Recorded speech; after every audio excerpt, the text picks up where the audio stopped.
Why, hello there. The camera's over there now. I gotta get used to that. Ha! That's right. I am a madman.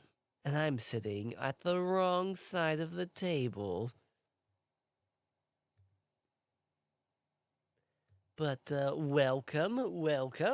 I am Chamberlain Jonas of the Wayward Inquisition. We are a Dungeons and Dragons podcast group.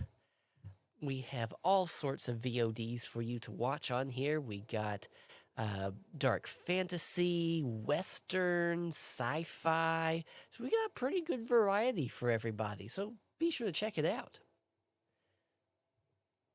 Oh, let's make sure that I have audio. We do. It sounds nice. Cameras look good. The other camera looks a little bit clearer when I looked at it at that one, but I mean, it's as clear as it's gonna get with it focusing in on something so small. So tonight we are making a character and learning how to play Dungeons and Dragons. We're going to go with 5th edition, also known as 5e.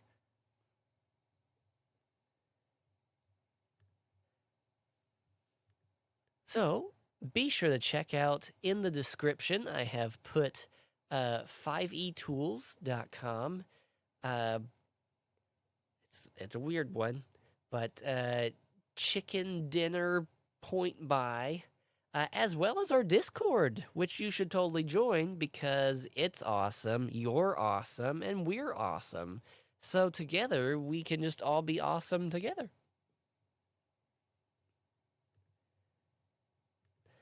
Yeah, I decided to take a little break from the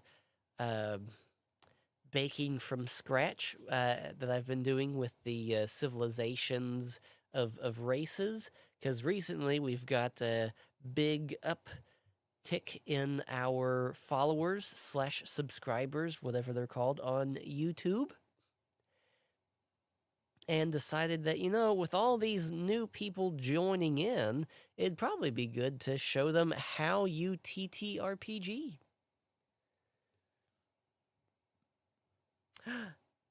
And Meatball's here. Oh, not Doc Martens.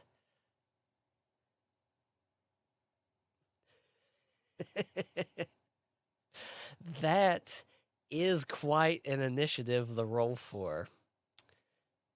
You know what? I'm gonna give you the surprise round because that would catch me off guard. I would be thoroughly surprised by that. And as I mentioned, we have our Discord, which Meatball here is a part of, so you can join in all of our crazy antics there. So, for starters, if you're going to follow along, those links I put in the description, go ahead and bring those up. The only thing I wasn't able to find beforehand was a link to a character sheet, but it's pretty easy just to hop on the Google, type in, Dungeons and Dragons 5e character sheet. Specifically, I really like the Adventurer League page that they have. I guess you use that one, like, if you are traveling around in real life, you can take that to games, I guess, and they go, oh, yes, that's a legit thing. Yeah, I don't know. I don't know. But yeah, as you can see here, I have a character sheet. It is very pretty. It's got some 3-hole punches in there. I also have to learn how to aim this at the camera from a different angle than I'm used to. Yeah, it has a pretty nice layout. So, for starters, we're going to go over the dice. As you can see here in my lovely cursed dice tray, it's only cursed because it's mine. And I've touched it and used it and interact with it and breathed near it. I got 2 sets of dice in here. A standard Dungeons and Dragons dice set will have 7 dice. The main one is your D20. It is a 20-sided die, as you can see, hopefully. Here. These are 2 different types I would like you to know. The red one is Brock's dice that Courtney got me. They're like rubber, so they're really light and bouncy. The orange one is Adon's dice, and it's kind of a plasticky plastic. I'm not a scientist. I'm a dork. There's a difference. There's difference. And so yeah, you would take these and you would roll them, and hey, a 9 and an 18. they're showing off for the camera. Oh, check the Discord real quick. Whoa. Whoa. Uno momento, por favor.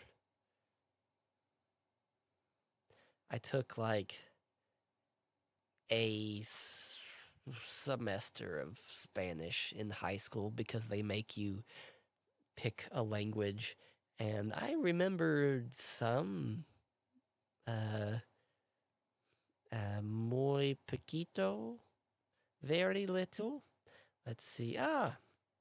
A character sheet. There we go. See the meatball. If you join our Discord, you can find the nice character sheet right there.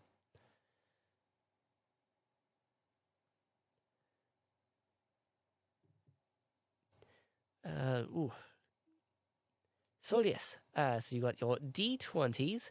These ones are, as I said, they are the main guy.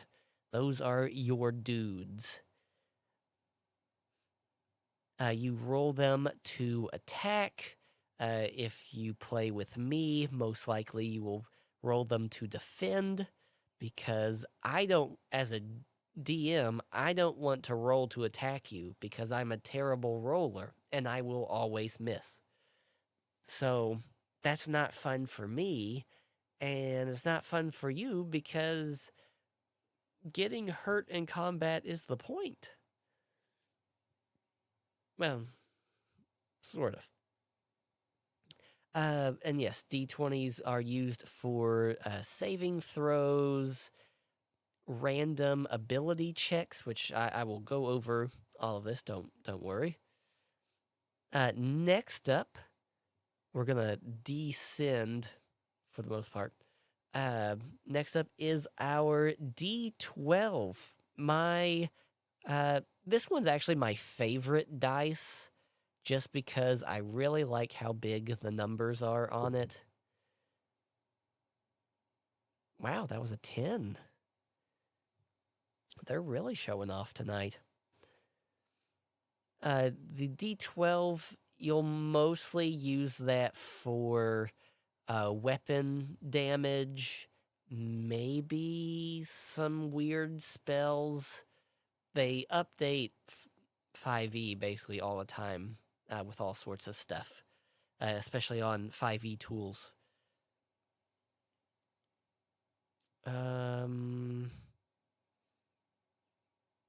Yeah, there's things called tables, which are typically for the dungeon master. They will roll, and it basically picks, what's going to happen or whatnot. So maybe the D12 would be used for that as well. But yeah, mostly more than likely you'll roll that for damage. Next up, we got our D10, which is kind of this weird diamond UFO shaped guy. Once again, another damage dice. And your DM can always select dice at random to be like, hey, you know what? Roll me this one. And then they will do something with that. Then we got our D8, which is kind of a more of a pyramid, diamond shape. 2. Okay, we're getting back to normal. Then we got our D6, another damage dealing dice. In some other games, this one's like a lot more important. Like it will, they do something called an explosion. So if you, like, you'll roll 2 of them, and if you get 2 6s, I think it explodes, and then you can roll them again. And then we got our D4, which is, just a pyramid. Another, see, very bouncy. That went way under the table. Well, it's going to live there forever now. And lastly, this is a 100-sided die.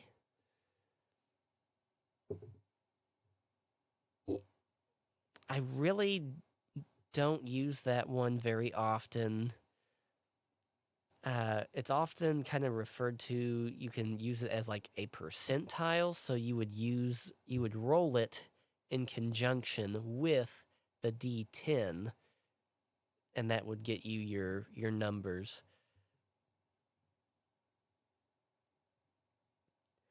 These dice can also be used to roll to see what your hit points are or your health. So now that we've gone, no, it's not a new camera setup. I just sat in a different spot because I wanted people to be able to see kind of the doohickeys here. Character sheet, dice. Even got these aren't required to play any tabletop, but yeah, we got minis. Ooh. Whoa, he's getting closer. This feels really weird to try to angle this properly. And the other reason why I'm sitting here specifically is Patrick has taken the mic off of my side of the table because the stands that these came with to connect the mics weren't right or something. So he's got to fix it.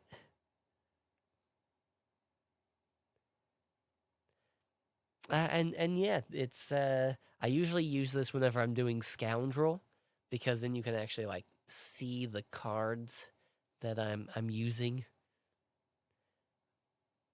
We do plan on changing eventually the main camera, so kind of my normal sitting spot, it'll be more zoomed in. Because yeah, that far away look is it could be a man's country event. He could show me how to attach the correct mic thing. See, do you all have a booth at the flea market? Oh, didn't even know there was a flea market going on. So no booth this weekend, which kind of thankfully we've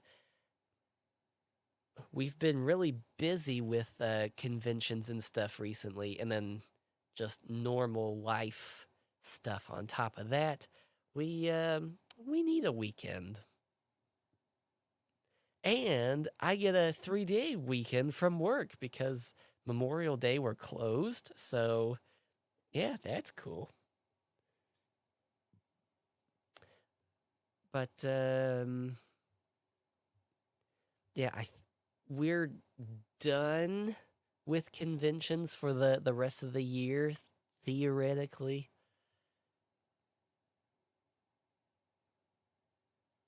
Ooh, playing D&D at the swap meet. Yeah. I mean, it'd be good publicity. You would have lots of people around. So yes, dice, mini, and so yeah, that mini is like kind of an actual D&D one. If you would like to get minis for your characters, what was that website called? Oh, Troll and Toad. I used to get HeroClick minis from them. This is Thorin Oakenshield. The only issue with them, if you use HeroClick figures for D&D, is their base is quite a bit wider, so they won't fit in the square tiles as well if you are using a map, which I used to do, but with my new style and gameplay location changes, I've kind of just stopped. And I would even use excess dice as the enemies on the board. That helped me keep track of which one was which one because, I could be like, oh, yes, orange D4. Where if I had like 3 goblin figures, they're all going to look the same. Anywho, I digress, as we like to do on this channel. So I have 5e tools pulled up on here. Oh, I never turned on my music. Got too busy talking. I'm listening to my best friend and fellow YouTuber, Endless Taverns. We're actually not best friends. We are. He just doesn't know it yet. I love Endless Taverns music. It's so nerdy and good. I'm listening to his D&D playlist. Fitting. Let's see. We used bottle caps. Yeah, that's a good one. Glued bits of magic cards to them. Oh, that is fancy. So, next up, since we kind of went over the gear that you'll need. And it's always good to have a notebook of some kind. That's Patrick's Porsche book. And then you'll need a writing stick, for notes. You should always take notes. Take notes! Your DM will love you.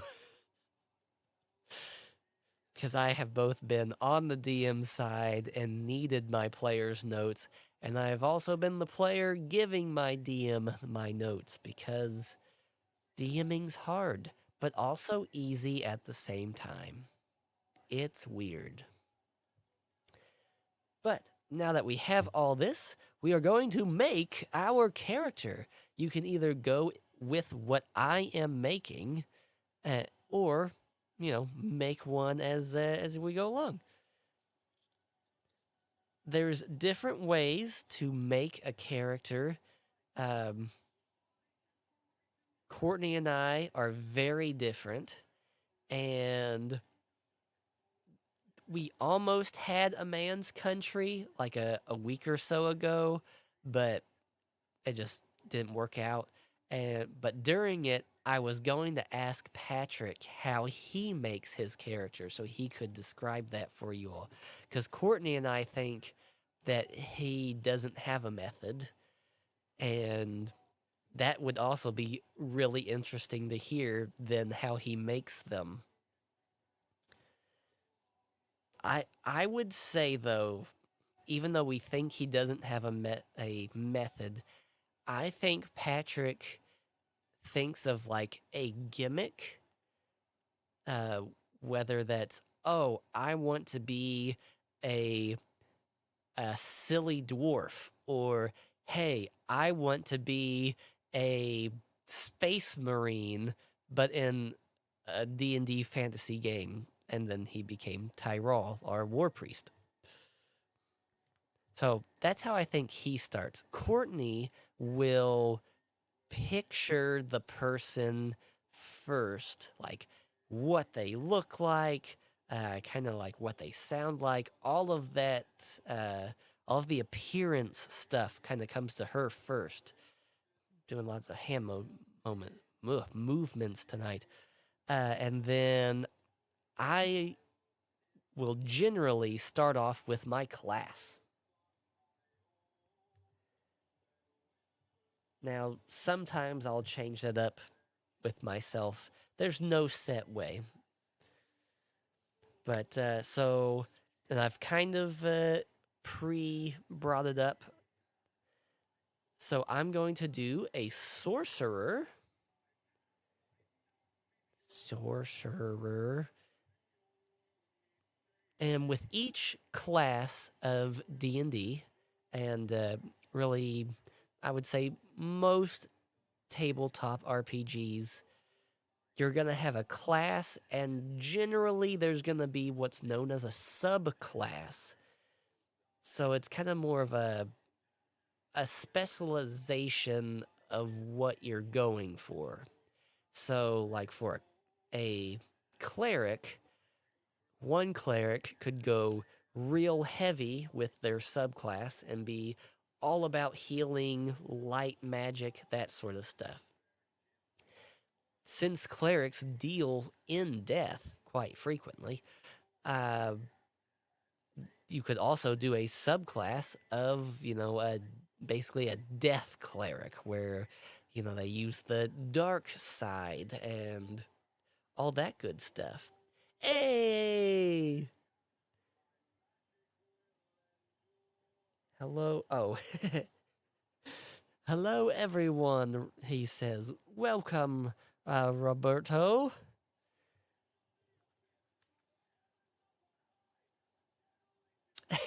Thank you. Yes, Nanergoo complimented on it as well.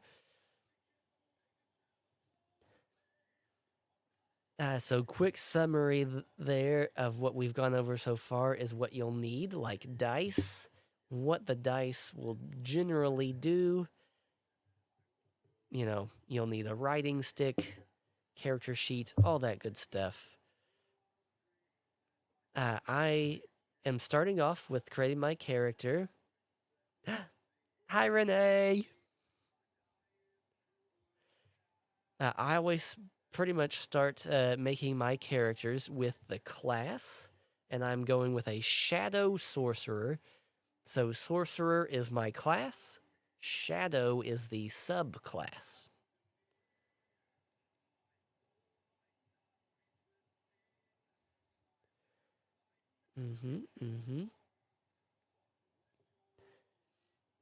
Now, since I have my. Oh, she said, hey, like you could hear her. I could. It's this new technology. It picks up the speakers that you're using and transports it. No, that'd get really wild and very invasive. Let's see. So class. Let's go with yes. Next up is okay. I know what I want my person to do. I want to sling spells and all that good stuff. Roll a d3 for me. I don't have a d3.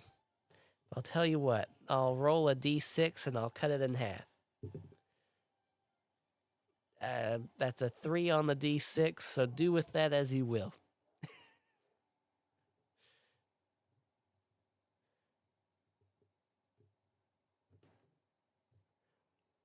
Mm-hmm. So now that I have that visual of okay, I'm gonna be like a spell slinger, uh, and of the spell casters, I would have to say sorcerer is my favorite because I really like um, the meta magics that they can do and like their whole spell point system. Whew. Um, and so now, who is doing the spell slinging? Do I want to be a birdman? A bugbear? That'd be an interesting spellcaster, but I already have a bugbear. Uh, yeah, he's a sorcerer. And his spellcasting modifier is his worst stat. So that's going to be really fun. I have an elf. Oh, if you're on 5e tools, you'll notice up at the top when you're looking through like races and pretty much all of the pages, you'll see a whole bunch of the filter stuff. So what I like to do is you can click on filter, and then yeah, I think you hit near the top right of that sub menu, you'll hit clear, and it will get rid of like everything. Then you save, and so then it will show you like everything. What the heck is a gobok? Oh, it's a little rooster dude. Interesting. Yeah, the one thing about 5e tools is they're like updating it all the time with different stuff. One reason why I'm trying to get away from 5e, because just with all the changes that they do.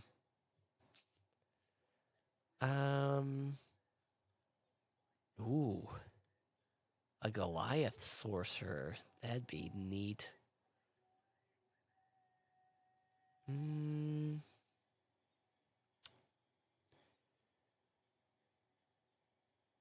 Let's see. We are a shadow sorcerer, so let's keep that in mind. Not that that affects too many things.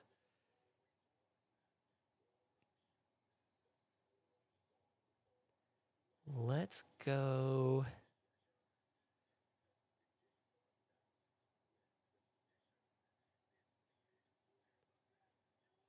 Ooh, so many options. All right, just pick one, JoJo. This is not a super in-depth thingamabobber. All right, if you're gonna use fancy terms like that. All right, lizard folk. Ha! I am very partial to the beast races. It's just I just think they're also like they're so cool and unique because it seems really rare to find a medium that has anthropomorphic things in it. And because of a certain someone, I'm pretty got a soft spot for lizard folk.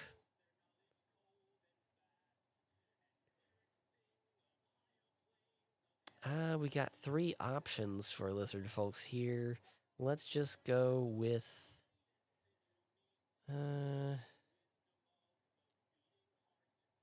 yeah, Volo's Guide to Monsters. That's a pretty common handbook that people include. Okay. Are we going to be male or female?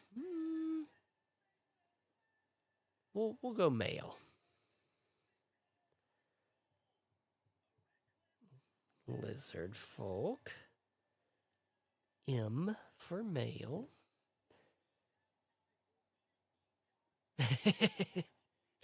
I know, right? It's wild. Like, why would I care so much about them and their sweet natured little boy? He was such a good boy. We're talking about Brock. If you didn't pick up on that, if you don't know, Brock is my character from our very first campaign on here, Treachery, a Governor's Secret, which you should totally watch. I will warn you, the first 10 episodes, they're rough. We had just started. We were little baby streamers back then, so our quality wasn't as good, but stick with it. Trust me, stick with it. Let's see.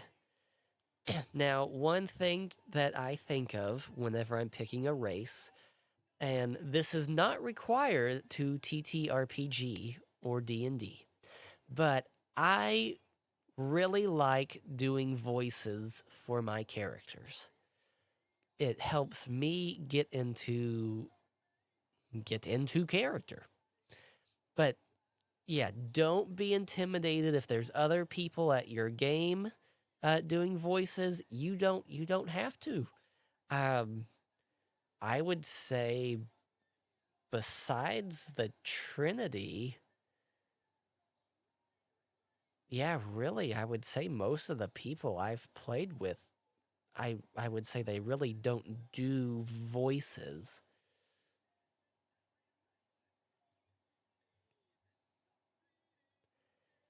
And because the thing too with the voices is like, okay, you look at the lizard folk. I would think they would have kind of this, and depending on how you're imagining your guy, but I would just think they would have kind of that kind of like a raspy, like Charbaka, you know, or like Brock did. He had this little accent that he had that I based off of the Khajiit a little bit from Skyrim.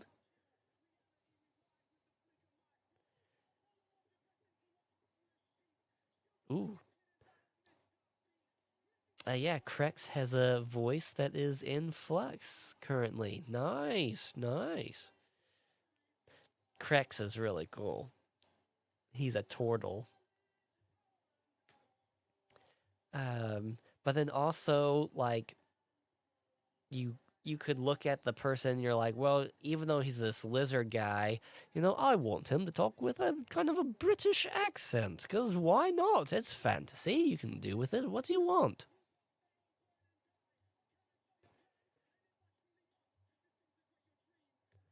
Okay, now that we have our race,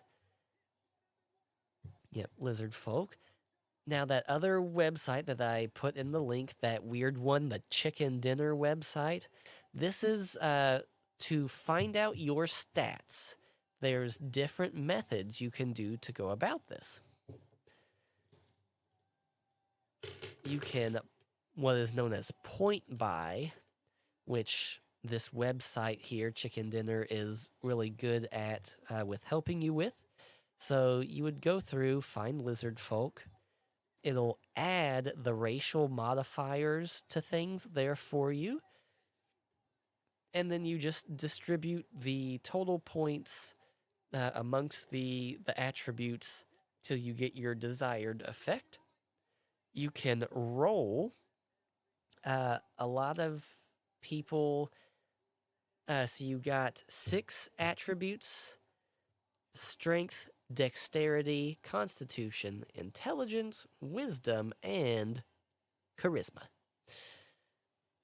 So what most games I've been in, you would roll the d20 7 times, and you would drop the lowest number. Then whatever you rolled, you could assign that to, you know, the attribute that you wanted. Now, as you may or may not know, I am a terrible, terrible roller. So I don't like that method, even though I don't care about stats. I just don't want them to be in the negative because I am so focused on everything else, I'm going to forget that I have like that -1. And then, I'll roll it, we'll be doing stuff, and they'll be like, oh, wait, hold on, that should have been 14. And then the DM's like, oh, well, then that wouldn't have hit you, ding dong. And then, so yeah, there's rolling, there's point buy, and then there's what's called standard array. So D&D, Wizard of the Coast, made a little set of scores to add to your attributes. So you would just take that set number, put it wherever you wanted, and then you're good. But I'm gonna do point buy because I like it. I typically make sure all of my stats are at least at 10, so then that way I don't have any negatives. Uh, it just complicates things when you have the negatives in there. Some people will use their attribute numbers for roleplay purposes. So, if they have like an 8 in intelligence, they will play their character like they're dumb. Or if they have a 20 in there, then they'll play them like they're really smart. Which is great if you do it that way. It's just mechanics for me. It is just, they don't apply to anything I'm doing other than how they affect my dice roll. So, since we are a sorcerer, each class has different attributes that are more important.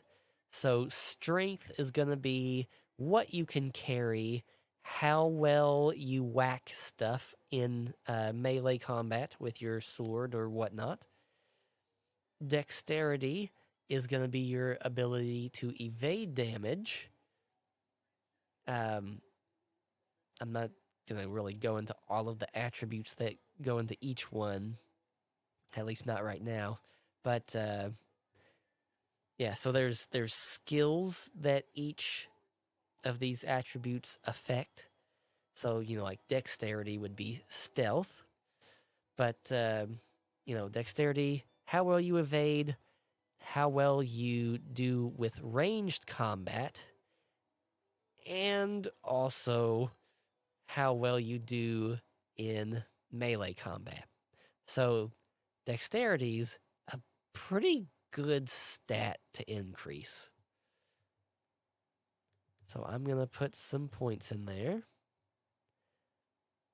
Next up is Constitution. This affects your HP, your hit points. This affects how much health you have.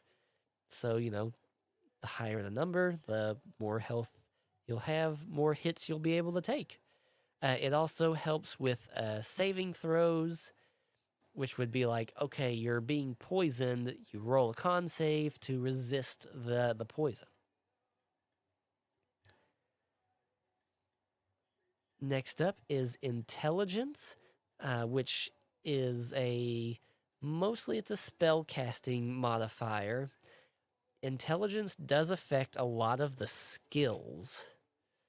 So keep that in mind if you plan on being what's known as a skill monkey or junkie or something. I don't know.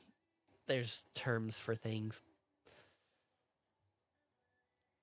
For now, I'm going to just leave that one at a base 10. Wisdom is also sort of about smarts, but not really. Wisdom is going to be one, it's another spell casting modifier, depending on your class. It also, like the skills that are typically associated with it, would be perception, like how well you notice things in the environment. So I would say a lot of people typically tend to put points into wisdom. But for us today with our Shadow Sorcerer, the last one, Charisma, which is your persuasion, performance, that kind of stuff. This is my spellcasting modifier as a sorcerer, so I'm going to make sure that that one's nice and high. I'm going to put it up to 14. So, with attributes in D&D, 10 is the base. So that's a 0 modifier. Every 2, whichever way you go, changes that modifier. So if we go down to 8, I would have a -1 in whatever I'm rolling. If I put it up to 12, that's going to give me a +1. So 14, that'll give me a +2. One of the bad things about point buy is it'll generally cap you of increasing the things up to a certain point. So I think the highest I've been able to start off with is like a +3 in something. And I'm kind of maybe it's OCD. I don't know. It's not really OCD, but since it's the even number that changes the modifier, I just like to set all of my stats to an even number.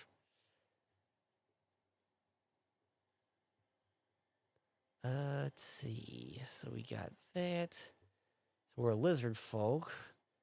Gonna be a little hardy. So I've put points into my constitution.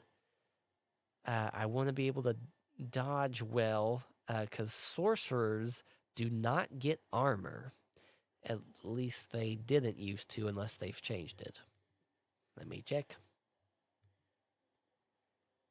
No, yeah, no armor. So yes, let's increase our dexterity so we can stay alive a little bit longer. Charisma being high.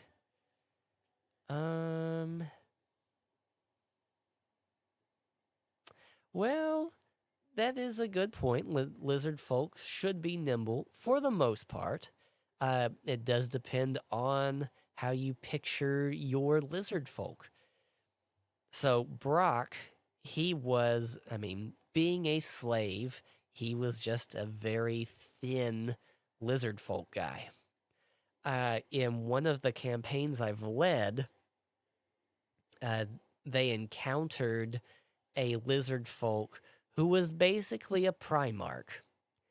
He was about, 11 feet tall, big, burly lizard folk, a beast. Yeah, Alan. It was Alan Richson as a lizard folk. The Mountain from Game of Thrones. Take him, make him a lizard, and yeah, that was this guy. And yeah, he would not be nimble. No, he was quite the brute. But yeah, play around with how you imagine your person being. We're gonna put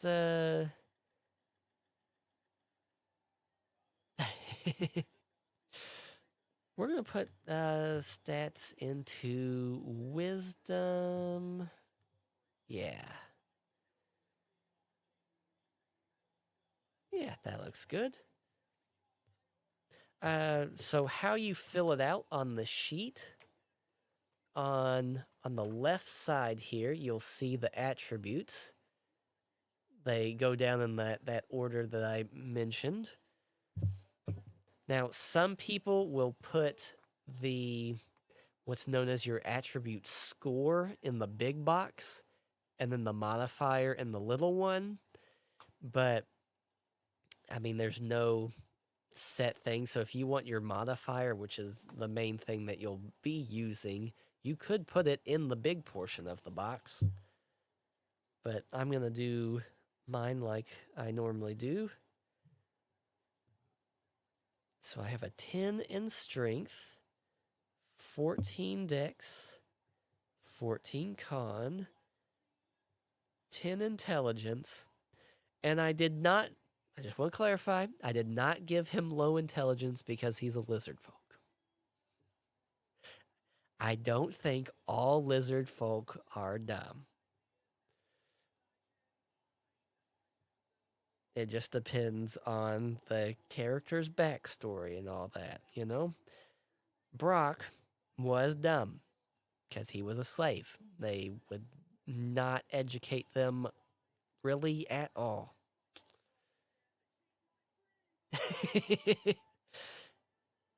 Now, am I a fantasy racist? Yes. I don't like dwarves. They're as a race, they don't do anything for me. They're loud. They're like drunk all the time. Yeah, and it's just man, get out of here, get out of here. Mm. We'll put a pin in racism and we'll save that for a little bit later when we start designing our characters' personalities and all that. I played a turtle named Haiku, and every time I've played him, he has been a fan favorite. But he is incredibly racist, and it is just so much fun. Let's see. I'm counting how many live streaming in a row you mentioned slavery. Well, keep that tally, my man. We're up to 3 so far, right? Yeah, probably more. I'm sure I've mentioned it in some other ones. Oh, and yeah, goblins, they're bad guys. They're not people.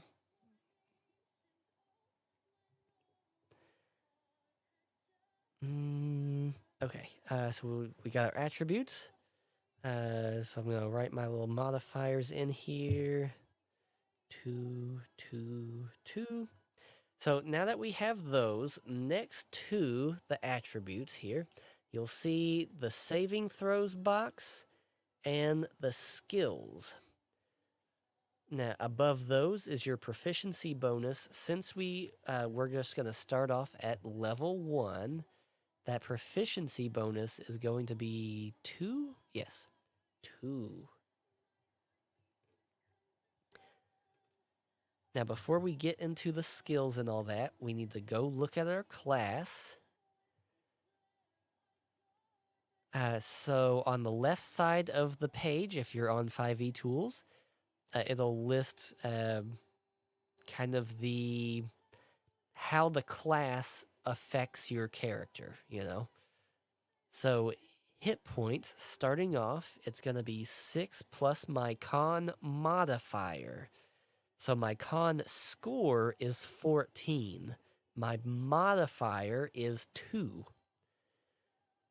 So 6 plus 2, I'm starting off with 8 health.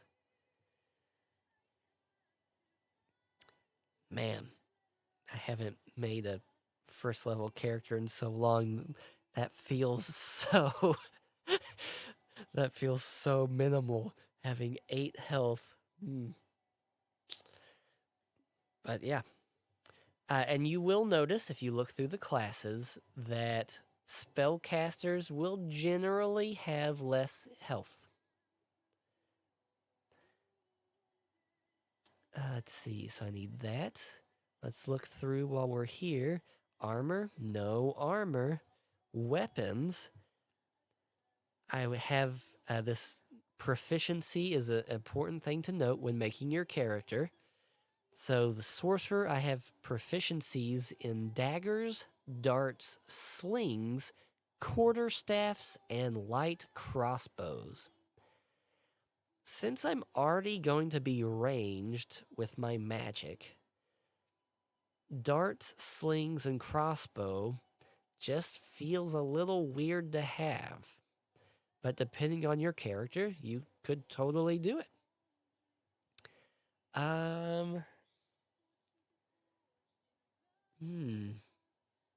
Bear with me. I'm gonna get a little freaky and doink here with this character. I am not gonna note down any of those weapon proficiencies because I am a madman. Let's see, tools, nothing in tools. Here it is, saving throws. So we're going to look at that box underneath proficiency bonus on our character sheet. In the saving throws, we're going to fill in the little circle. Let's see. Oh, I just lost it. There it is. Constitution and charisma. So that means when we make a constitution saving throw to like resist poison, what we will add to our dice roll will be our con modifier, so that 2 plus our proficiency bonus, which is also 2. So we're going to get a +4 to whatever we roll for a con save. The same applies to charisma, and then you just transfer your other stats over like normal. See, intelligence, wisdom's a 2. There we go.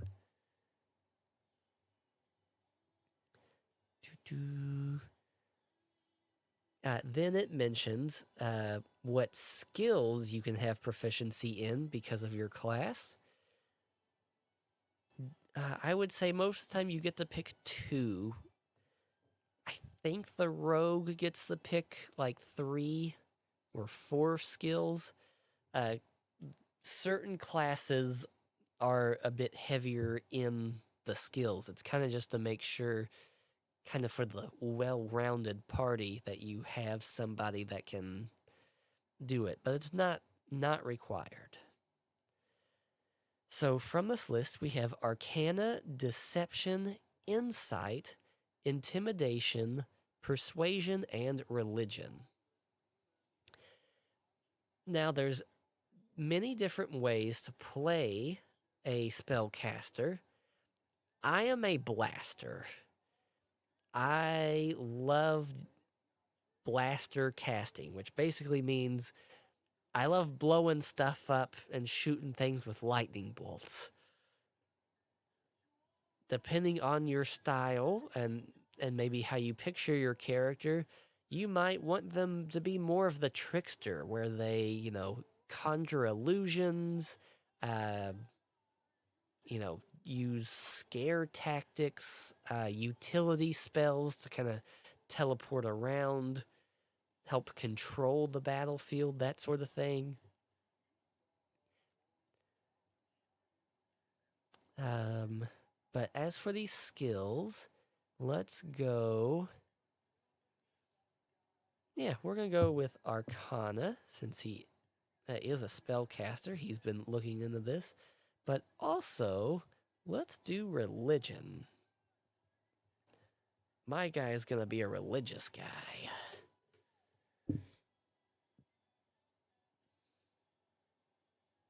Next up, we got our starting equipment, which, as it says, you can either pick from what it has listed, or you can spend gold to get the equipment that you would kind of more like to start with. You could also just talk with your DM and be like, hey, would it be okay if I started off with blankety blank? Because I pictured my character being this, and they'll work with you on it. of course, you more than likely are not going to be like, hey, yeah, can my level 1 character start off with this super awesome, rare legendary item sword that can, blow up an entire town in one swing? No, no. No. You could try, but I'd say your DM's probably going to say no. So from these options of what we're going to start with, ooh, if they do say please, that is a very nice gesture. It's good to say please. Remember your manners. Just because you're getting ready to go out to slay, a beholder doesn't mean you have to be rude about it.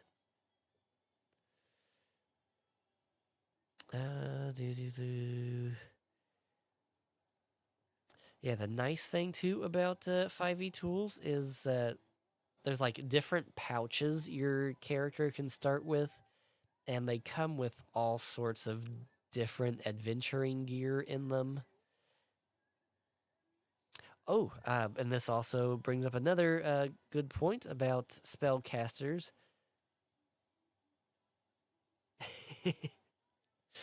Is there's kind of two different ways mechanically the game kind of tells you how you can spellcast. So you can have an arcane focus. So, maybe you have this magical pendant that hangs around your neck. Maybe you hold a crystal ball in your hand, and you channel your magic kind of through that object, and that's how you cast.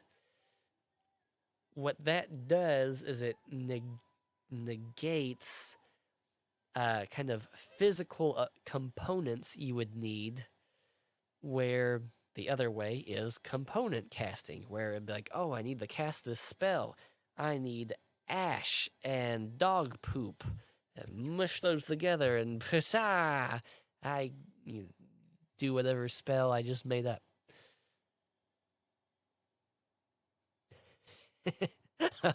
It being a replica sword. Oh, yes. You have the legendary sword. It's not the real one, though. It's just a model.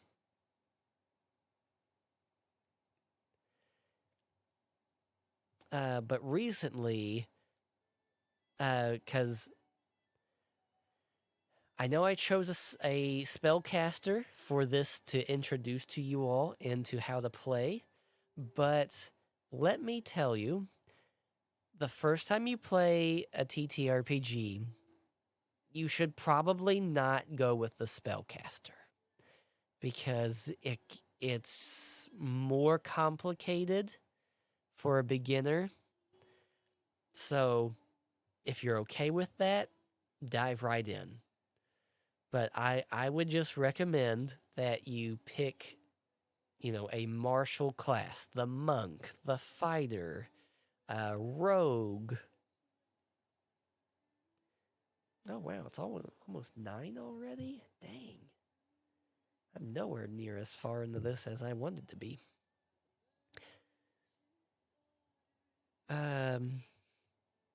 Well, it is kind of a lot to cover. Starting off, making a character would normally take me about an hour and a half, because I'd read off, everything. Especially like D&D 5e is a lot to get into when you're first getting into it. Oh yeah. So yeah, I'm gonna go with the components pouch, because I've really gotten into that kind of spell casting recently, and it just makes it so much cooler. It's so much more fun.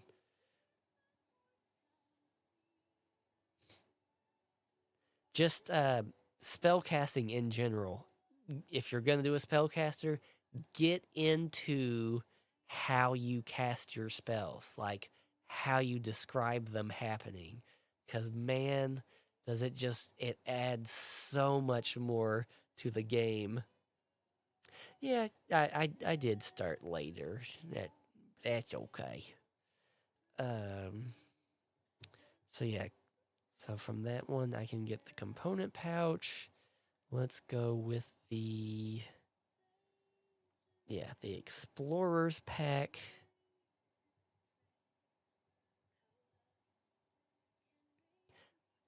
And yeah, I'll have a dagger on me, but it's more for roleplay purposes than actual usage. So yeah, I am just a spellcaster as I'm picturing this guy. However, earlier I said I was going to be a little bit of a madman. As you level up at certain level points, usually level 4, you can either increase one of your attributes or you can pick a feat, which is kind of like a special perk that you get. And what I'm going to pick for this guy is at level 4, he's going to take the fighter's option of the unarmed fighting style, so that his punches when he's unarmed and all that will be a D8. So yes, so what I'm envisioning for this guy is he's oh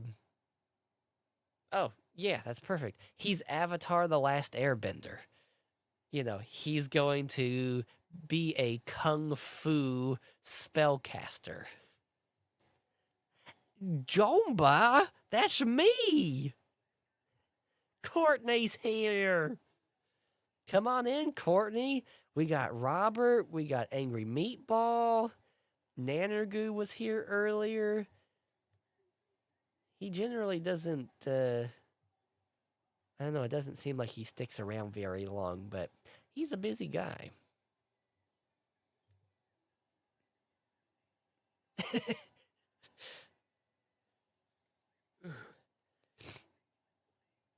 Yes, and Meatball is going to keep track at how often I bring up slavery in my streams, because it's a very common story trope, I guess.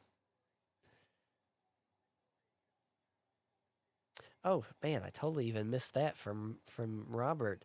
Yeah, Robert suggested that you do uh, Ranger, Rogue, Fighter, Barbarian to start off with, not Druid. I would say yes, except for drop off Ranger, because even Rangers have spells, which doesn't make any sense to me. It does, but it doesn't. There's certain classes in D&D that are just a little weird, like Artificer.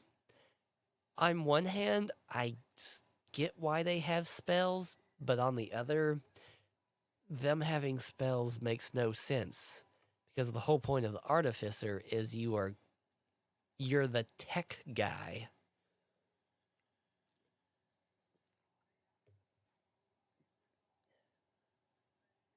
Okay. So we got our equipment. Now I know what you're thinking. Okay, well, let's go into our skills and assign our points. Not yet. We got one more stop. So, when making a character, you have your backstory and your background. These are not the same thing.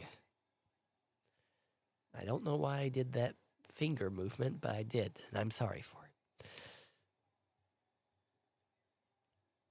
it. So now they can tie together. I would recommend that they don't because it just adds more depth to your character.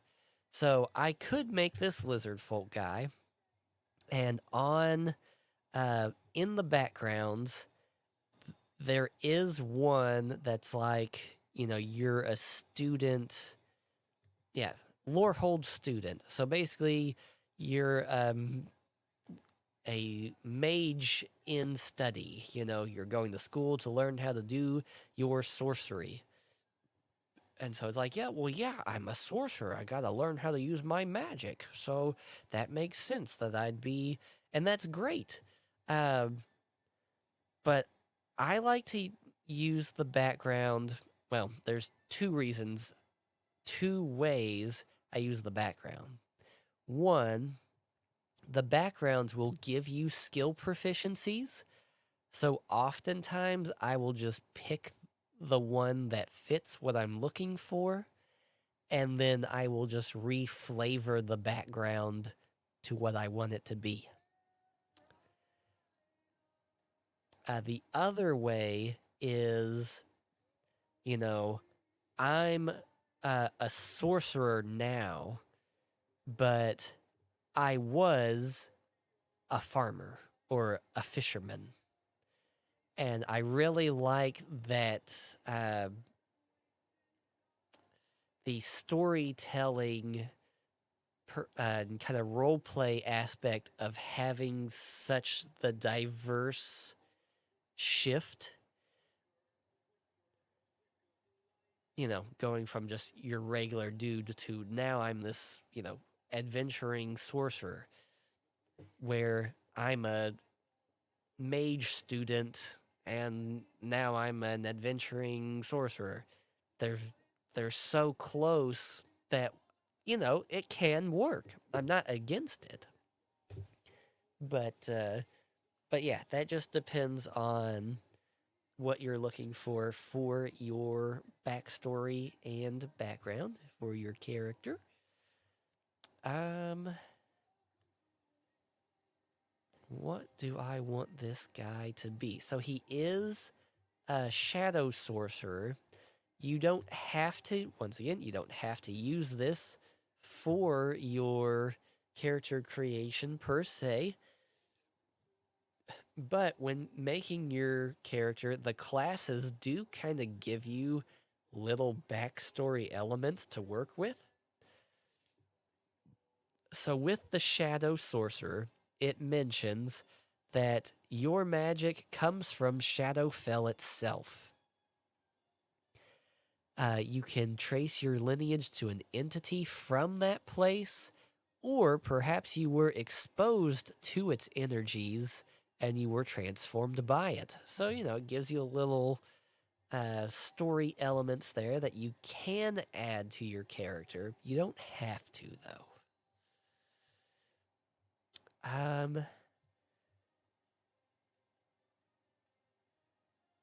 Yeah, I'm not gonna use those, but I am gonna do, I would say, something a little similar.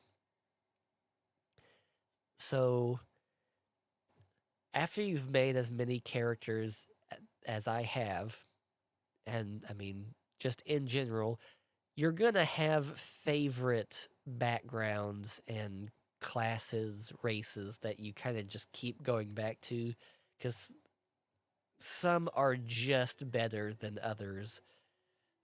Let's see. Yep, here it is. So, one of my favorite backgrounds is called the Haunted One.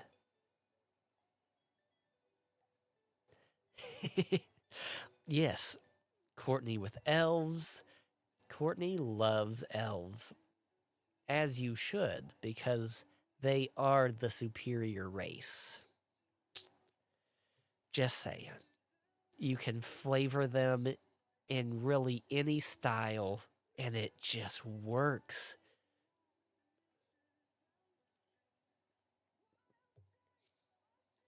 And I mean, I love elves too, but I'm pretty, as I mentioned earlier, I'm pretty partial to the beast races.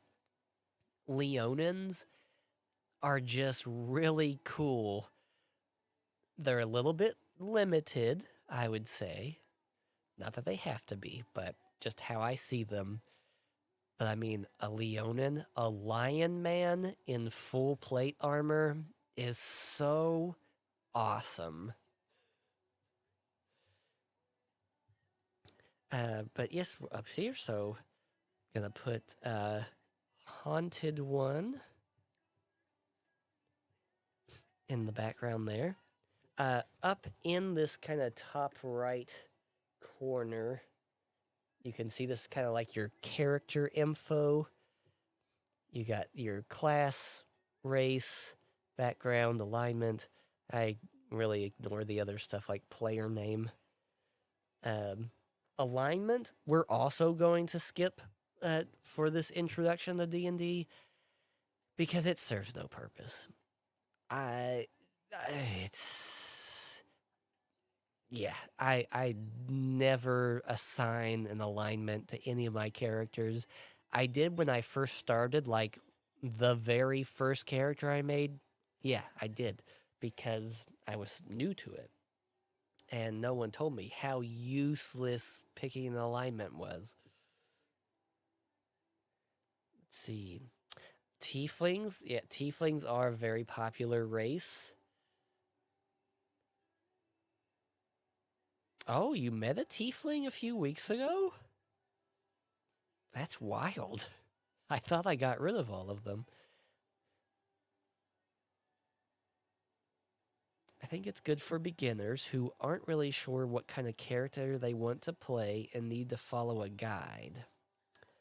It no, like I understand the purpose of alignment cuz it I can see how it would help you navigate your character's personality and kind of what choices they would make, but it just I don't know, there's it just feels so unnecessary to me, but I think it helps with keeping continuity. If you play mini one shots and want to try a campaign, yeah, that's a fair point as well. Let's see. Oh, so with the haunted one background, I can choose from 2 skills: Arcana, Investigation, Religion, or Survival. Hmm. Well, we're going to look back at Sorcerer real quick because 2 of those I already got because of my class. So if you find yourself in this situation, you could always move things around so you kind of get the most for the bang for your buck. But um would I really need to change anything? No, I'm fine with those. Yeah, so we'll go with investigation and survival. I like that. Those are fine. Yeah. Yeah, Courtney did play a raccoon. It was awesome. Let's see. Yeah, don't use it with seasoned players. Leonin when Krex was in mining. you did meet a Leonin there. That's correct.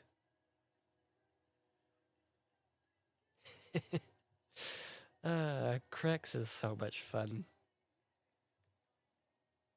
Let's see. So next up, oh yes, let's look at go back to lizard folk real quick. Um, Sorry, bouncing around here. This happens a lot. Uh, but yeah, as part of whatever race you choose, certain ones have different movement speeds. So the lizard folk has a normal 30 feet movement on land, but also a swim speed.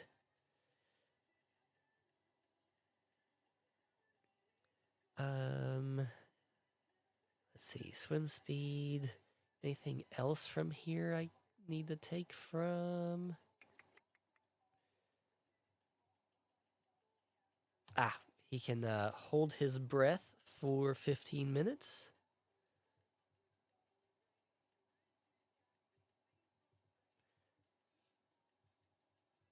15 minutes. Ooh, he does have a natural armor.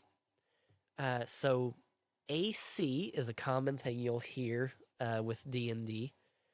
That is your armor class. So typically, whatever armor you're wearing will have a number, and then your dex modifier will apply to that. Let's see. Since sorcerers can't wear armor, oh man, that was fortunately smart that I chose a lizard folk then. So yeah, some races come with a natural armor. So his is 13 plus dex. That's going to put me at a 15 armor class, that's pretty nice. I would say, especially starting off, 15 is a really good number.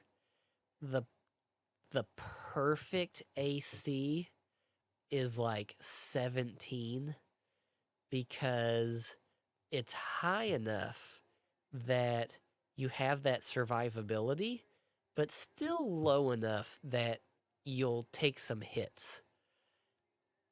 And I know there's probably a lot of players out there saying, no, you want your AC to be 30. The point is to not get hit. But that's lame. That's boring. I don't want to win a fight. I want to struggle. I want to bleed. Oh, I must depart. I have... Oh, yes. Good luck, Courtney. She has a lot to learn. 600 pages worth of learning to do.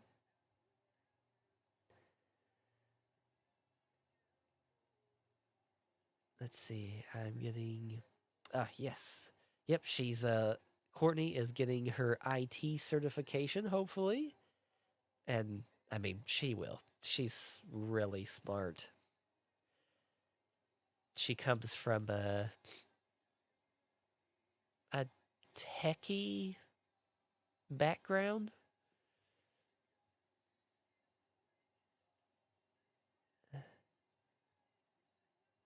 Let's see. Now, Jonas, you are bleeding into the new campaign. Yes!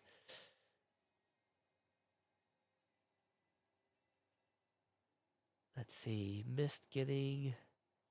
Oh, by 3 points. Dang. That stinks, dude. Where was I? Oh, the races. Yes, so, oh man, I totally skipped over this whenever I was choosing things. So yeah, with races, probably should have done this a good while back, but yes, some of them will even give you proficiency in skills. So, let's see. The lizard folk has... yeah, let's do perception. And...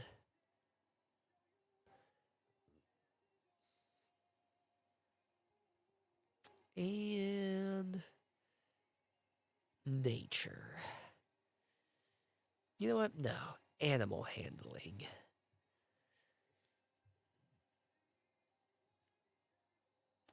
Blah, blah, blah. Oh, and then, yes. Races will generally at least give you 2 languages. Sometimes they'll give you more. So pretty much everybody can speak common.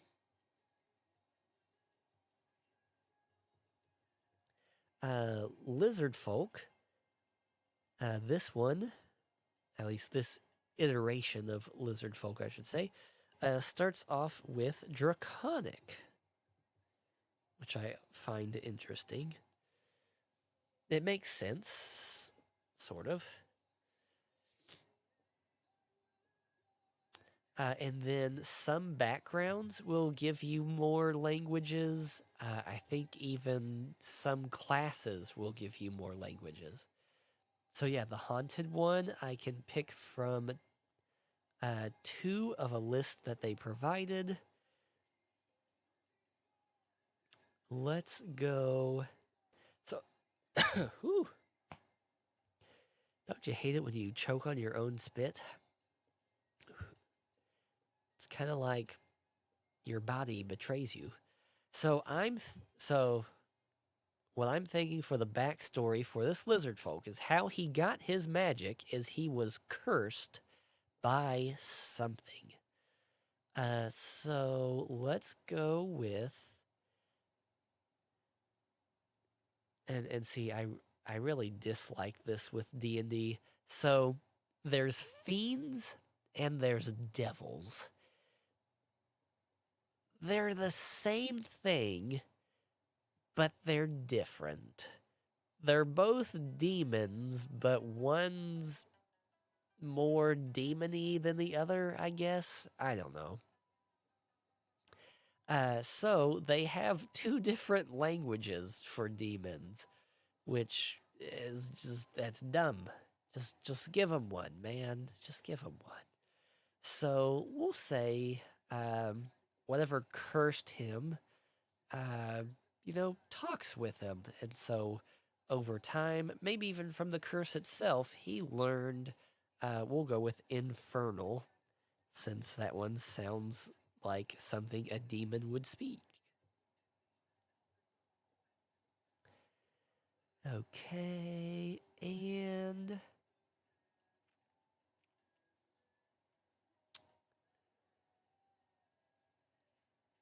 yeah, let's go undercommon.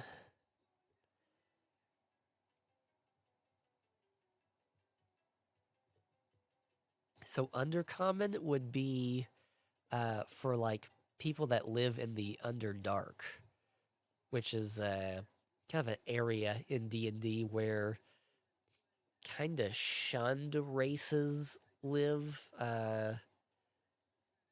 You could say bad guy races, live down there.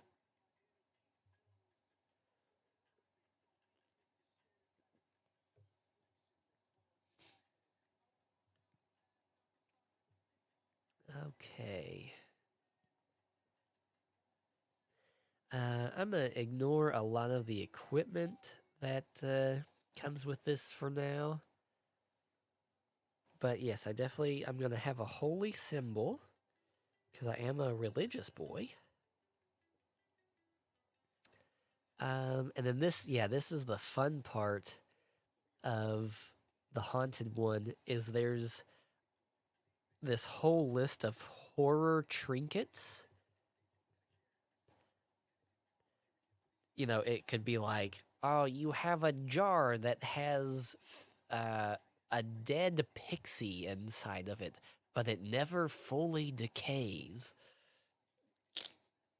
Yeah, it's just this whole table full of random, basically things that you would probably see in a horror movie.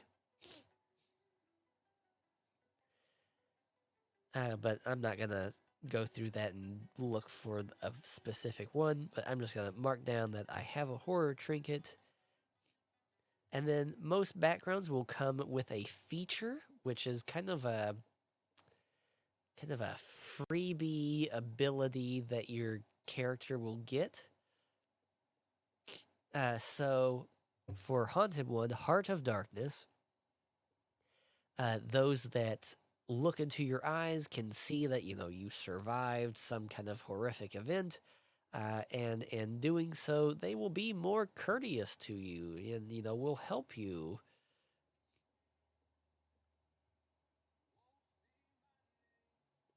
Yeah.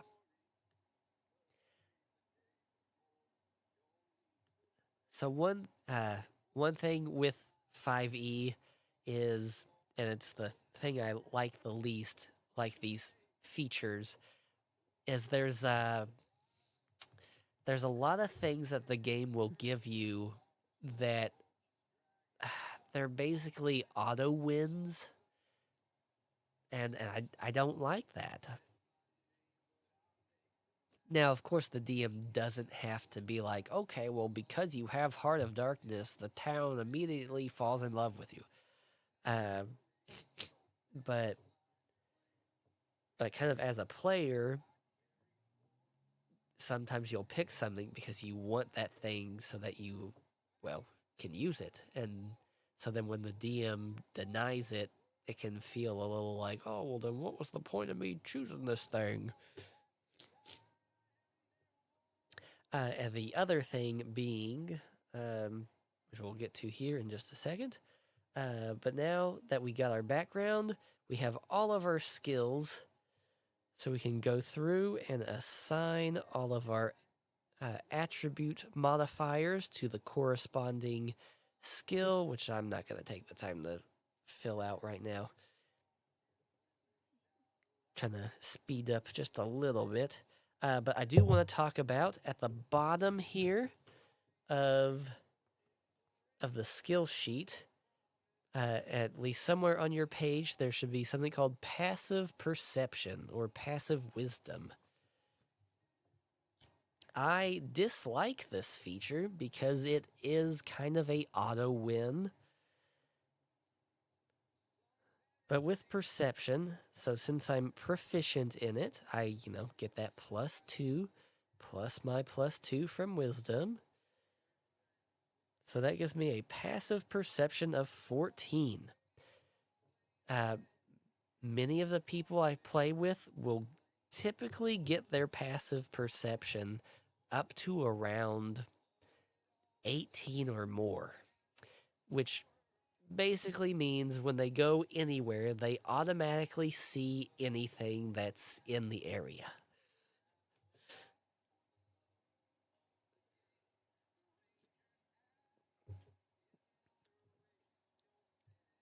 And I do apologize if I sound a little weird every now and then.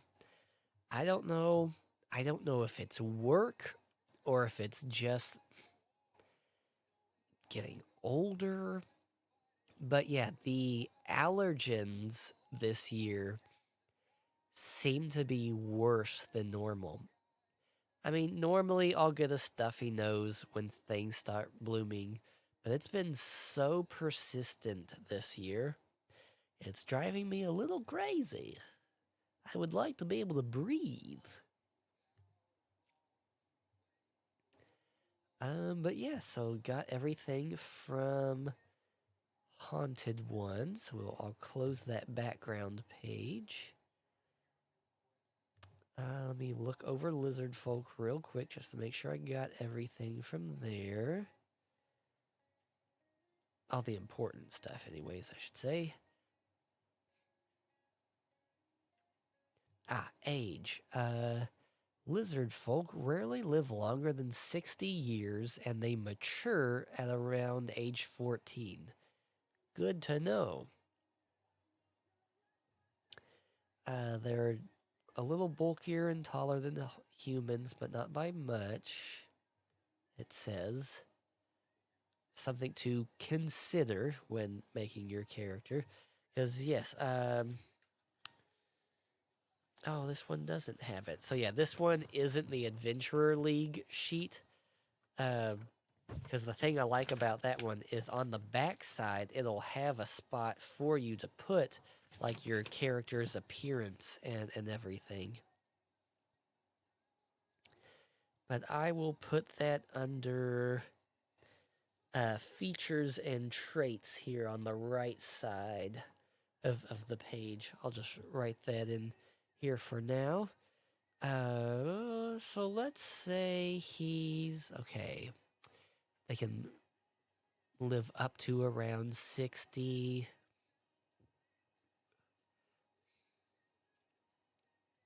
Let's go with he's 47. So he's kind of an older lizard folk. And he'll be, we'll go 6'4".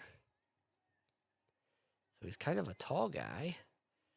And I'm really bad with weight. Uh, yeah, we'll just say 120. I don't know how that pictures, you know, because if you're 4'8" at 120, you're gonna be thicker than if you're 6'6" at 120. You know what I'm saying? Yeah, I can't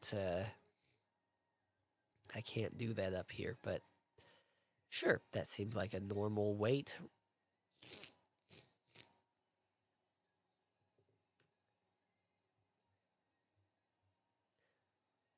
If you all have any good non-drowsy allergy recommendations, please let me know. Because so far, all the ones I have tried, they just don't seem to work.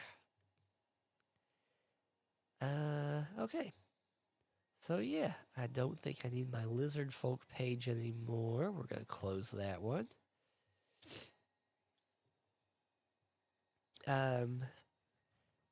So yeah, on the right side here,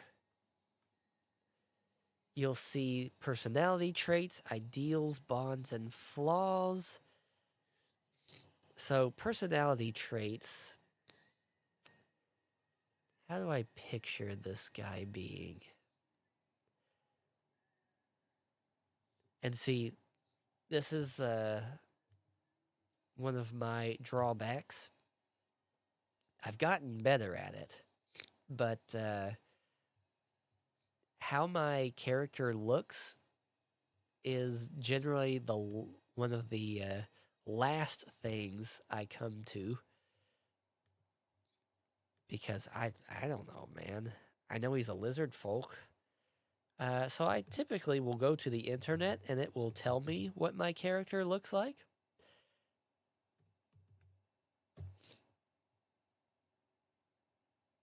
So let's type in male lizard folk old. And I've gone to Pinterest, as I've learned that, yeah, Pinterest has some really good, art selections to go with.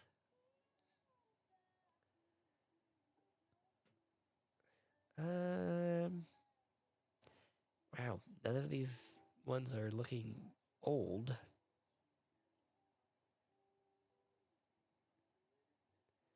Well, lizards. Yeah, we'll just say he's green, but it's a faded green since he's elderly. Uh,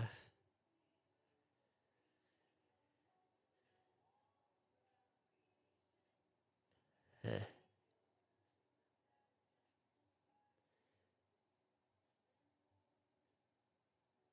I'm trying to picture this guy, but I'm doing too many things at once. But yeah, well, faded green. Maybe he's got some scales missing.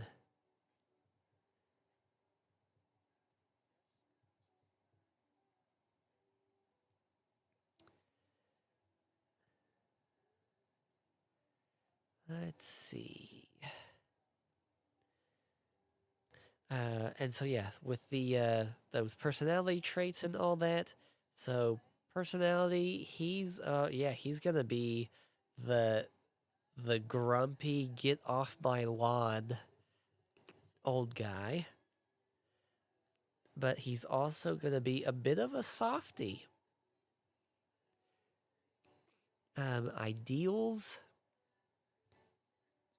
to remove curse.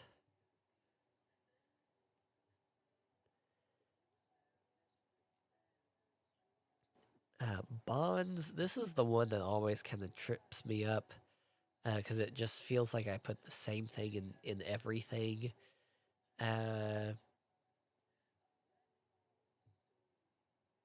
Yeah, I'm gonna skip it. It's usually like family, friends, allies.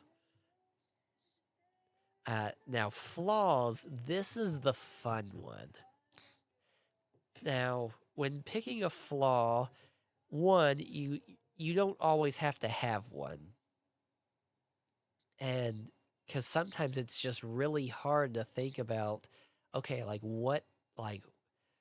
what's this person's flaw? And it doesn't have to be something super big like, oh yeah, his flaw is that he's this drug addict and he's a loner and like okay, you don't have to go hardcore. The flaw could be something like, um, they don't like to be alone, so they will follow a comrade everywhere, even into situations they shouldn't. Following them into like the women's bathroom or the men's bathroom, something like that. So even though it's flaw, kind of think it more of like a quirk, just something about them that's off, and it can be something bad, it can be something just kind of odd. Uh, some of the if you've come to us at the conventions, I have little pre-made NPCs, and each one has a quirk about them. And like one of them was like, anytime somebody sneezes, they will throw salt, over one of their shoulders. But so his flaw is that sometimes it ties into that personality trait. He's grumpy. Um, let's see. Oh, he's a womanizer. Gonna go the classic old perv route.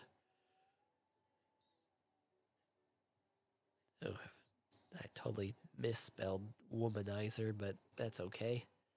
I'm tired. Oh, it's 9:30. Okay. Um, grumpy womanizer. Let's give him something odd too. Uh,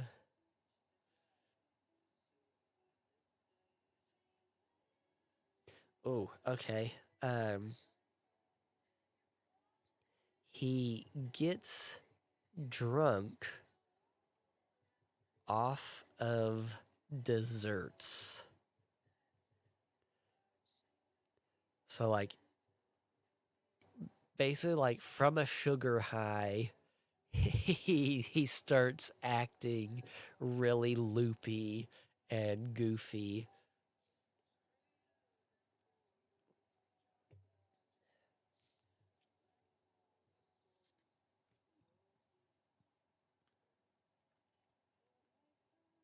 Okay. Um so yeah, I've made a little backstory for him, sort of. We just know that he's cursed. Uh, we'll come back to that in a little bit. Next up is the kind of the reason why we say steer clear of spellcasters. So, my spellcasting ability, typically there will be a spellcasting sheet like so. It goes from 0 to 9, 0 being cantrips. Cantrips are free spells, essentially. At 1 and higher, you're going to have a limit on how many of those you can cast. So if you are on 5e tools, go to the sorcerer page, and near the top there will be a table that kind of lists out this stuff here. So at level 1, I can have 2 first level spells. So what that means, or sorry, so at level 1, I have first level spells. So here at the 1, which, okay, so far so good. The 2 means I can only cast 2 spells. 2.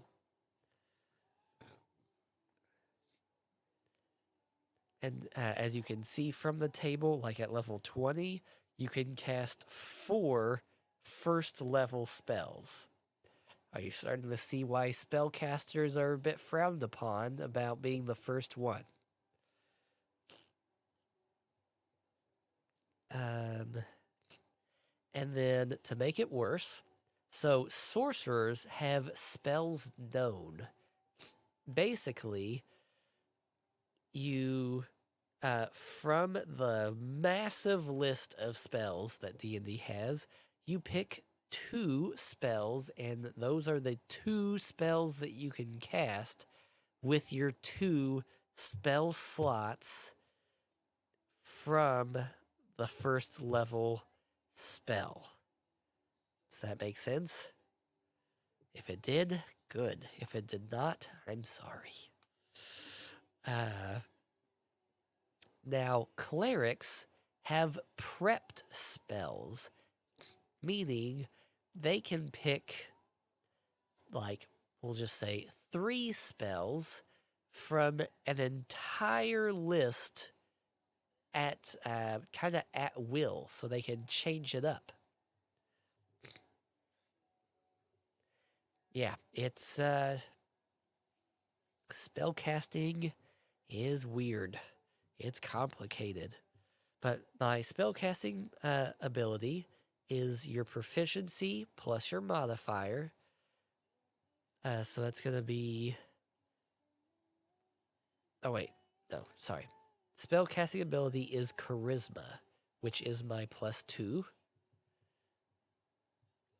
So your spell save DC, each class will specify what these are, like how to calculate that.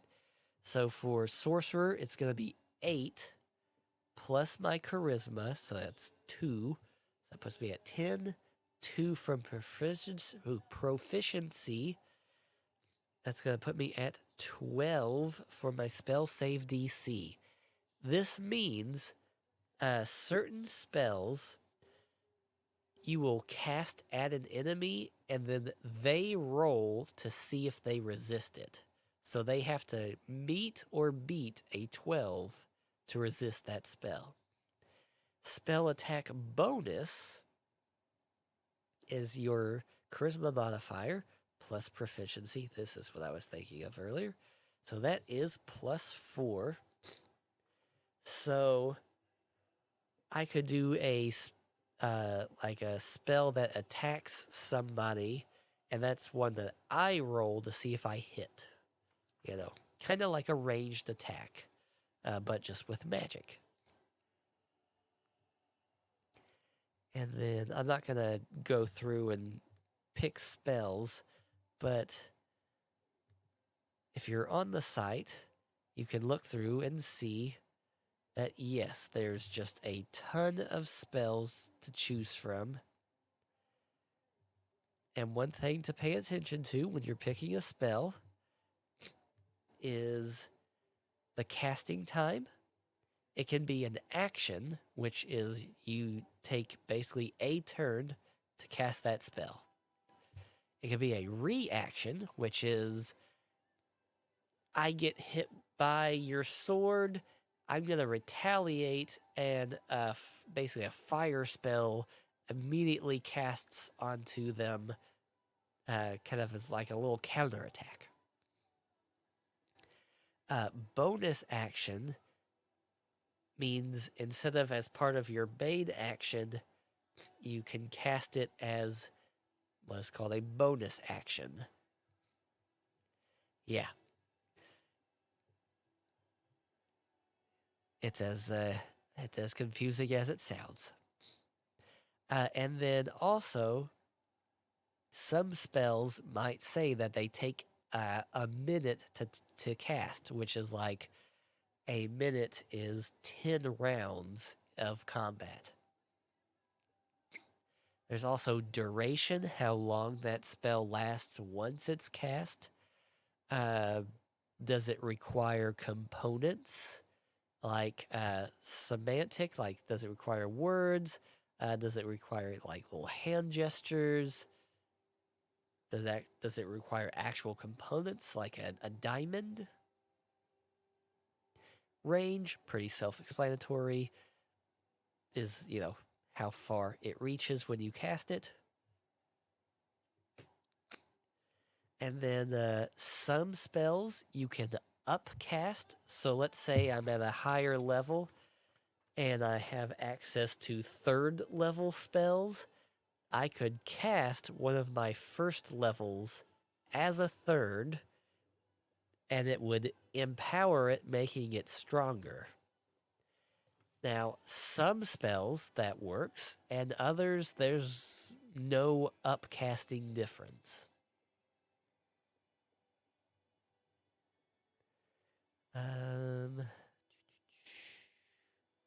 Spells, cantrips, actions, bonus actions.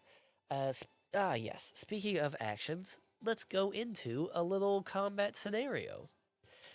So my lizard folk is strolling down the street when out of an alleyway, a crazed orc comes out. He's drunk, he's mad, he's raging, and he has a butcher's knife in his hand, and he comes at me.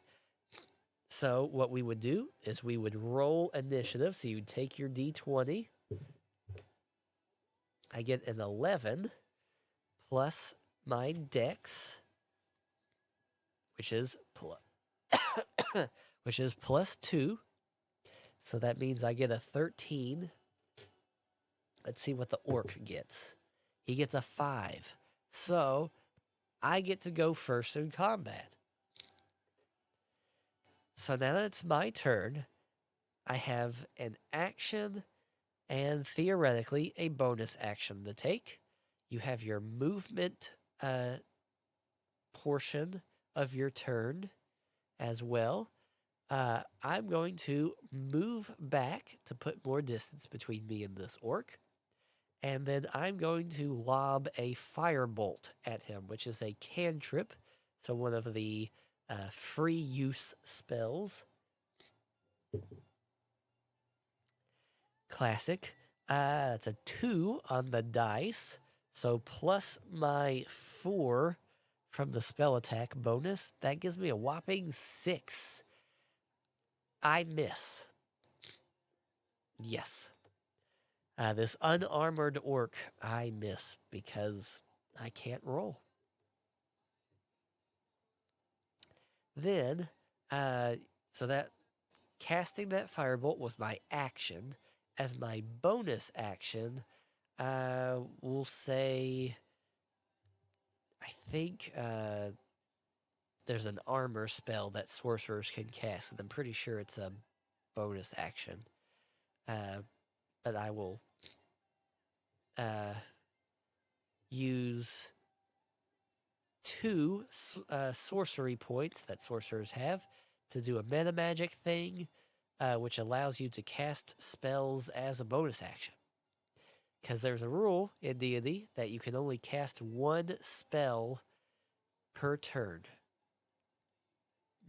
So you can do a cantrip and a spell, or 2 cantrips, but not 2 spells. Does that make sense? Good.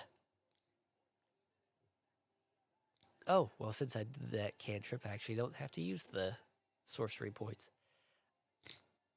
So I will bonus action, put that armor on so I'm more well defended. The orc comes up to me and attacks.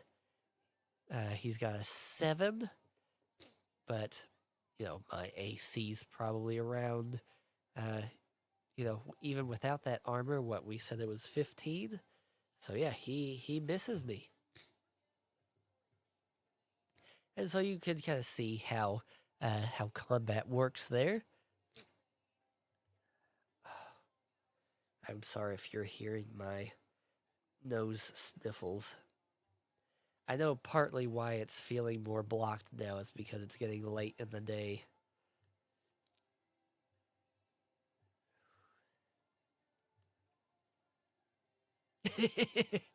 Don't I?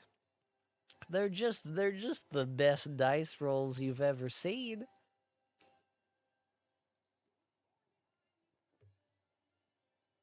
It really was unfortunate that Courtney got paired up with me and Patrick because we can't roll. Um,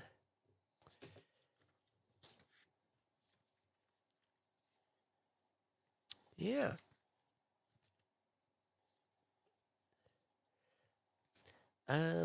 Oh, just to kind of go back into backstory just a little bit.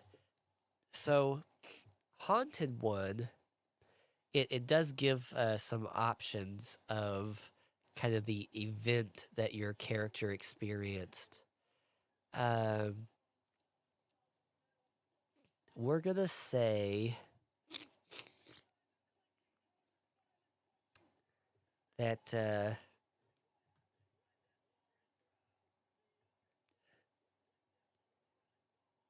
that yeah, when he was born.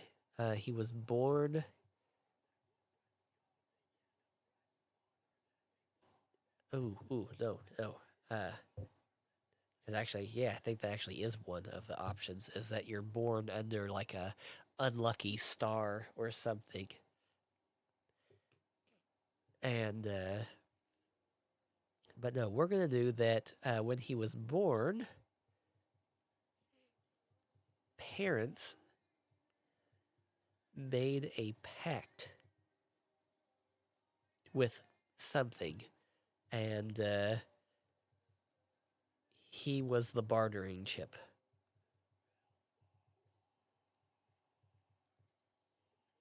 So he's had this curse his whole life, but maybe the magic hasn't shown up until now this late stage.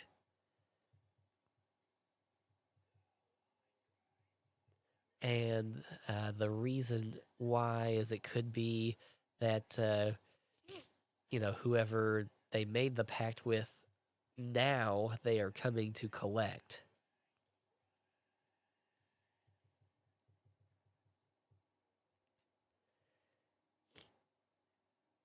Um, so he has to adventure around, um, maybe to collect relics and absorb them. Ooh, that's really cool. Um, but prior to this, um, what was he doing? Because he hasn't always been an adventurer. Let's say.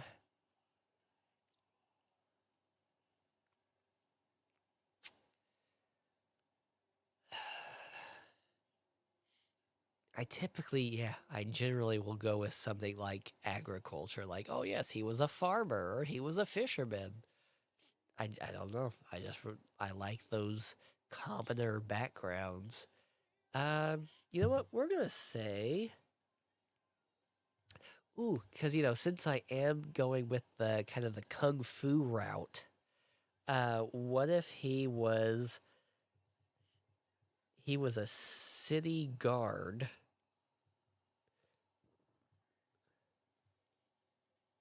and so uh, since he's kind of a big lizard folk, he used his uh, martial skills to, apprehend crooks and all that.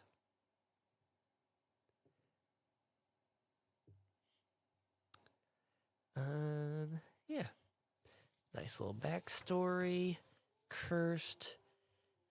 Because yeah, one thing when designing the character is you need to give them a reason why they are adventuring, which can be a bit more difficult than it sounds. Oftentimes, there's been ones where I'll think of something and it's like, oh, well, if they need this done and you made them a nobleman, why aren't they just paying people to, you know, do the research? Basically, why aren't they paying people to take care of it for them while they stay home? Why are they adventuring then?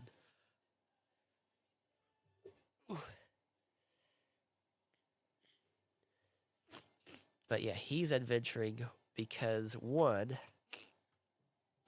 the curse is requiring him to collect these relics and absorb them, and two, so he's not a super wealthy guy. He made good money being a guardsman, but he's got to get out there. Maybe he can uh, find somebody or something that can end the curse.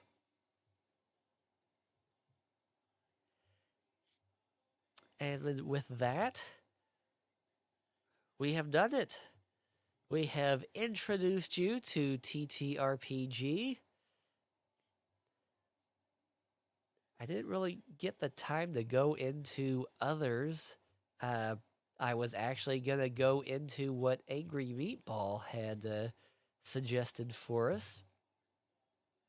He sent us a link to a game called Goblin with a Fat Butt.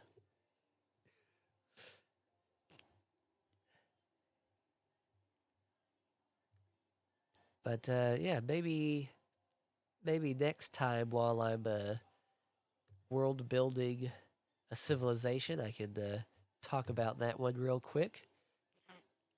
Another way to get into D&D, if this seems really too complicated, I created what I call my duet system, which is incredibly simple. You, player, you have 10 health. You deal 1 damage to essentially the opponent. They deal 1 damage to you if they hit.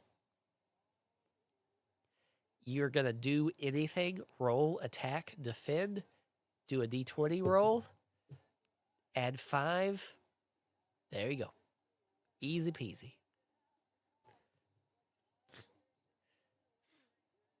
Because I think too many mechanics can really bog down a game. I'm also not a fan of damage rolls, as one, they can really bog down a game. And by having damage rolls, it kind of steers players towards designing their characters for combat, which isn't bad, but the point of TTRPG is the RPG part, which is the role playing. It's about getting into your character's mindset, about becoming them, acting them out. If your focus is the damage rolls and all that, I mean, what you want is a video game. You know?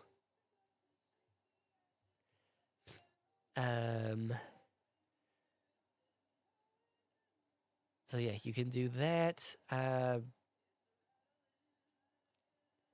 do want to look into some of the other games. There's one called Viking Death Squad that sounds really interesting. They have a armor health mechanic, like gameplay thing.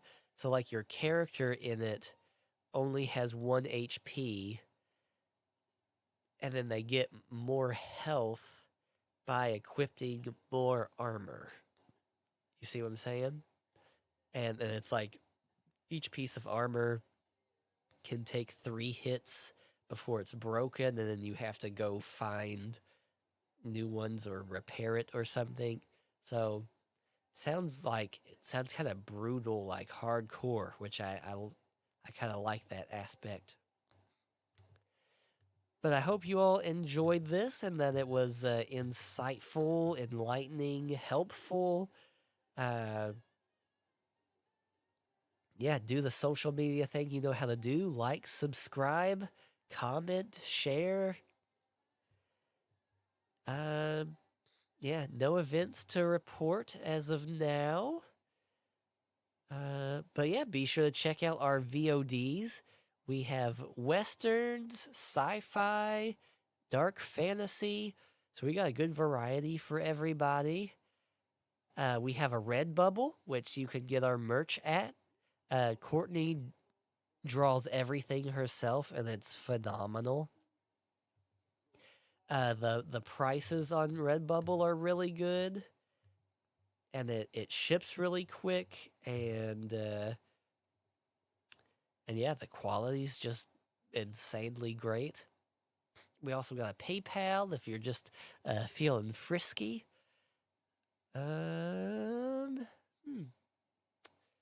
Oh yeah, it's Memorial Day weekend here coming up, so I'm sure a lot of you won't have school or school is ending.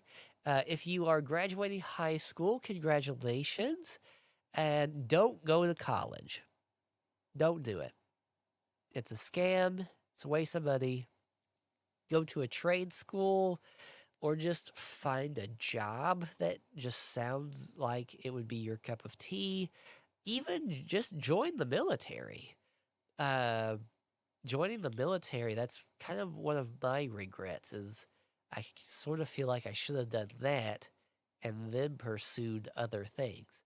Because the benefits you get after joining the military are just there's just it's just a smart move. Yeah, 4-day weekend. Hey. Yeah, I will say if you're getting a free ride to college, then yeah, go to college and do whatever you're pursuing. I know I still can, except for I got this now. Man, I can feel my nose getting constipated more and more. Uh, so let's wrap this up before I don't know my nose explodes or something.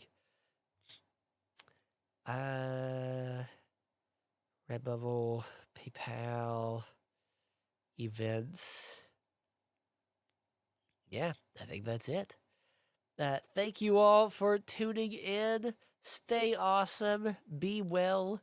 May allergies leave you alone. And I'll see you next time. And remember that freedom always crits. And go to church. Bye.